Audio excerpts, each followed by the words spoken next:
How's it going, everyone? I'm Nizar. I lead user research. We're not at 12 yet, but we're almost there. And really looking forward to sharing a bit of the story that actually kind of means a lot to me personally. It's kind of a reflection of the journey that led to where the research team is today at Snowflake. Before we start, though, I do want to give 10 seconds for each one here to write down, what does a user researcher do? Just one sentence, your own summary of your definition of what a user researcher does. So I'm going to give you 10 seconds, and then we'll get right into it.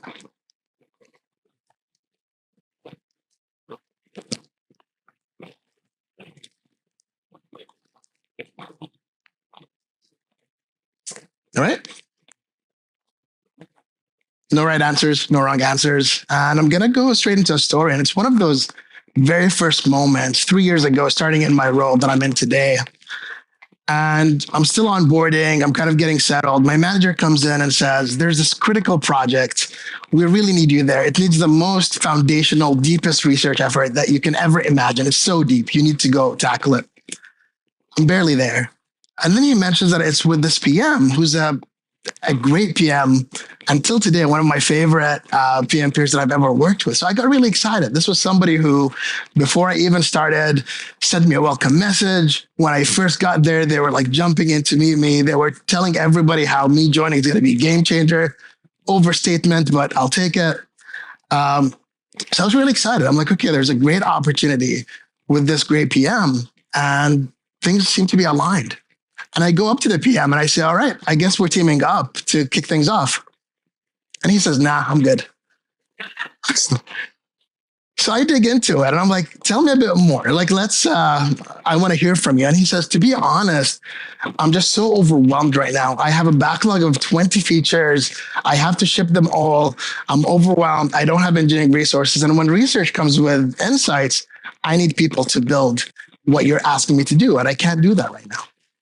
So it's kind of a fascinating perspective. We're asking to go like, hey, let's zoom out a bit more and just tell me what you're going through. Let's talk about your day-to-day. Let's talk about those many features that you can't handle. And then try to reset the expectation of like, you know what, let's just take the existing 20 features. You stay out of it.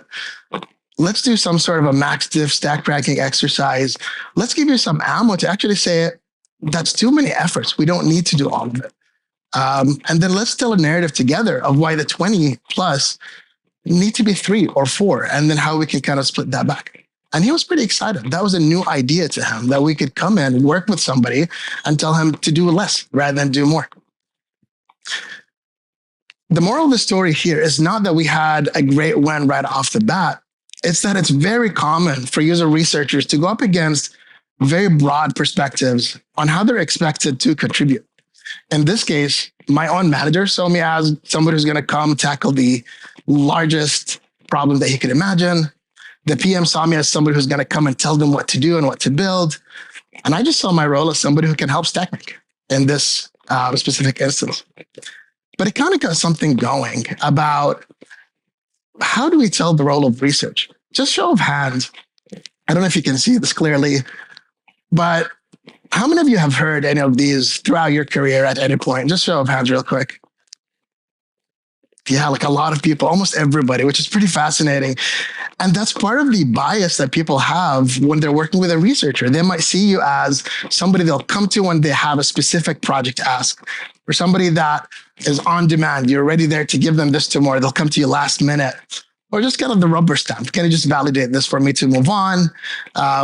Or at the bottom two, just see you as like somebody who can facilitate learning or teaching them how to do the research, or facilitate more of a service model if I just want to talk to you about the research. And it kind of brought up that question to me was, as researchers, how often are we creating shared language around the role that we play? And this became more important than ever. And I'm going to simplify it overly. But for the most part, if you look at a product manager, they'll tell you, I create the specs. If you look at a designer, they'll say, I'll create the designs. If you look at the software engineer, they say, I'll ship it. It's very tangible, almost one-to-one with what you're seeing in the end product to some extent. The closest we have, for the most part, is a research report. That's a bit remote. Simplification. You could poke many holes in that statement, But the simplification of it is that we are sometimes a step removed from that process. And what that does is it makes our stakeholders fill in a lot of the gaps in terms of what our role is, why we're here, and when they can work with us. So I want to go back to that first question, the first 10 seconds, where I asked everybody to write about what a user research does. And even within this room, I'm not going to call anybody to share, but even within this room, you're going to hear a lot of answers. You're going to hear something around do great research, produce insights, produce reports, increase empathy. You're going to hear a lot of statements that if we're not sure within researchers at times, we can't expect cross-functional stakeholders to have that confidence too. But then my question became about, as researchers, how often are we creating shared language that resonates around the role that we play? When a position is open, it's pretty common for a hiring manager to make a case for a positive return on investment on that role. They're basically telling you that if you hire this person, you're going to get some value. It's really hard to show that value by saying we increased awe by 30% because we're doing empathy, right? It's a great part of the job, but how do we optimize it around what we're expected to do as we set that tone? So digging in, I try to have a pretty clear statement that tells people, this is what research is for. This is how I would describe the contributions that we're expecting to have. It's not about creating insights. It's not about a report. It's really about leveraging insights to inform the limited resources that we have so we can actually maximize impact across our users and organizations. It stopped being about the opportunity of what else we can build and became more about an obsession with the opportunity cost. What if we do this instead of that?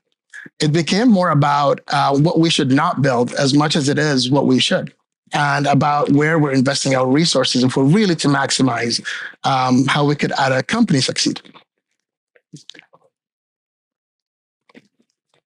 Looking forward into it as we started kind of building the team, it became pretty exciting to get the teams into what are those key themes, the key drivers that are feeding into that mission that we set. And it was pretty fascinating to look back and try to see that there's a lot of overlap into where we're starting to get that positive feedback, where we're starting to get that seat at the table, where we're trying to get all that praise about the role of research in the form of these 5 items. And it kind of set the tone for our research team that the most effective user researchers aren't optimizing around the goal of conducting research. We're optimizing around maximizing impact through deep understanding of our users.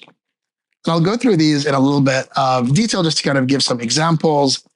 But how do we reset the tone? How do we shift the conversation? So we're discussing opportunities to unblock forward progress instead of open questions. We really wanted to kill that idea that stakeholders come to you with open questions. Can you know this about users? Can you tell us why this is happening? And really more teaming up with us at the business problem level. If you think about it, the questions that we're getting are often, again, one step removed from the actual thing that's going to happen with the input that we have. So why not just have the researcher be front and center in that conversation? How do we set up research as a partner in driving product rather than a research service? It's really about setting up the team to be involved very early, from the earliest stages of understanding the business problem.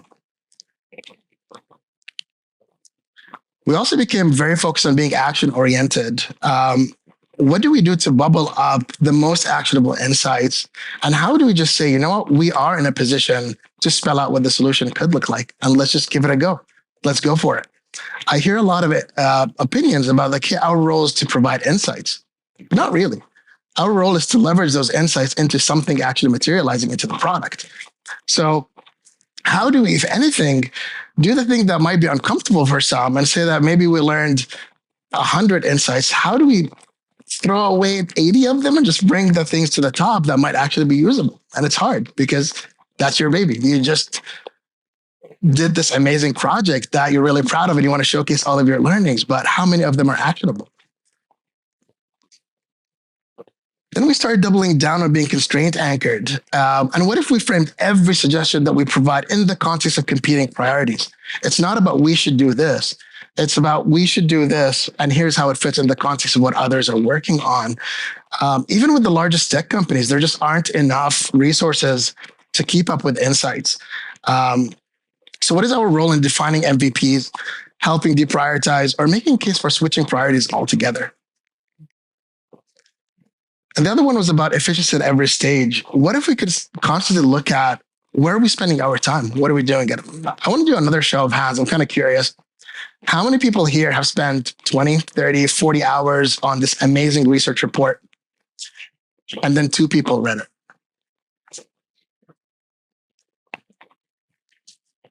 Which is pretty fascinating when you look at it, right? We take pride in our research deliverable, but if we really think about it, um, could this time be used up somewhere else where we could continue to drive that value forward if we optimize a bit differently?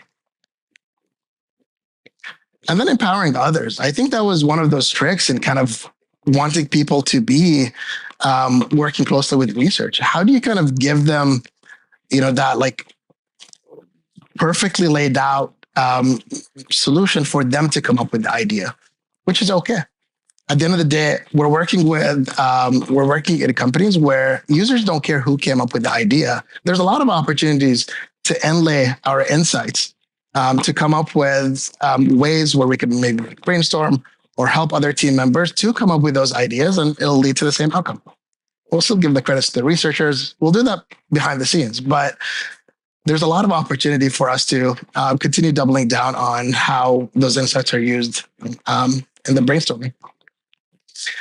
But I want to be open and honest about like the elephant in the room, to be honest. And it's very easy to put the pressure on the researchers and say, hey, you need to grow. You need to do this. You need to become more senior in what you do by doing A, B, and C. But the reality is that a researcher with the ability to identify thematic learnings can definitely operate within the constraints that drive impact. They're able to do that.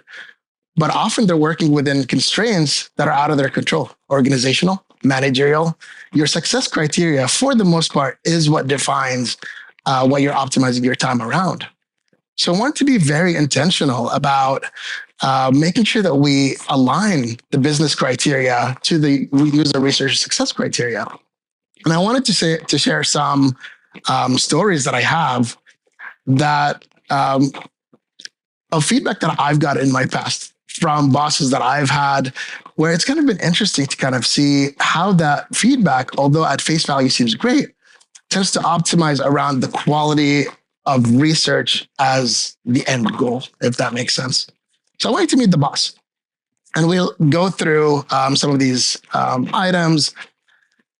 But have you ever been in a situation where you're working on a feature that doesn't necessarily require the most complex issues or research approaches, but then you're told, show me research complexity if you want to get promoted? It's the kind of situation where a researcher might be asked to step away from the team for 3 months, 6 months, doing really complex research that the team may not need at that time. And that creates a separation of incentive. From my perspective, the ability to unblock a various degree of issues is actually a much better predictor of researcher seniority than the complexity of the research efforts themselves. For action-oriented, you often get the feedback of make sure you cover all of your data points to showcase comprehensiveness, rigor. We need to make sure that this is the most rigorous thing that you've worked on. But do we sometimes go too far? Do we sometimes make it really hard for cross-functional stakeholders to actually find that key nugget that they can run with? And do we shy away too much from actually just spelling out what we mean when we're talking about the solution that we are encouraging the organization to go towards? When it comes to constraint anchored, I've been told this is a PM's job, not the best use of your time. But when you think about it, is it everybody's operating within these constraints? The PM has to work with the engineering resources. The engineer often is the resource. The designer is falling into the same category and also having to work with the engineering resourcing constraints. If anything, not focusing on the constraints and how we're anchored in them, all that's doing is having us be that clear. We're not being PMs by jumping in and asking to really understand engineering constraints and where priorities are. With efficiency at every stage, it's pretty much the approach of every research report has to be absolutely perfect at every stage. Um, if we reframe that and we really look at that, a research brief, for example, is not an end goal. What we're trying to do is effectively communicate the research that's about to take place. And a research report in itself is not an end goal. We just need an effective way to communicate the research. What else could we be doing to leverage that time to make the most out of how we can kind of be integrating the team that doesn't hide us in a corner, work on a report that, based on the show of hands, 2 people will read at the end of the day. Do the report. It's great. But how do we time box it where it makes sense? And then that idea sometimes that all of the ideas for the researcher to get credit have to come from the researchers themselves. How often are we facilitating the same outcome, the same end goal through the insights and through everything that we're doing to make sure that we actually end up shipping the thing that makes the most difference? Some of the parting thoughts that I have here is I'm very convinced that, especially in today's environment, appropriately optimized user research is actually one of the most critical roles that a team could hire. I'm very unapologetic in saying we are better off hiring a researcher than any other role if we're optimizing it the right way. The thoughts that we're having in the research industry right now are actually very aligned with thoughts that you hear across the PM industry, the design industry, software engineering, program management, recruiters. If you just cruise LinkedIn, you'll hear the same doom and gloom from everyone. It just feels harsher for us to hear because we're in it. But the reality is that it's actually a great opportunity for us to really take a hard look at how are we approaching our optimization today, and what are we doing in terms of doubling down on how we could go beyond the insight, beyond the report, into critical business leaders who, as it was mentioned earlier, every person wants in the room whenever it matters. Thank you.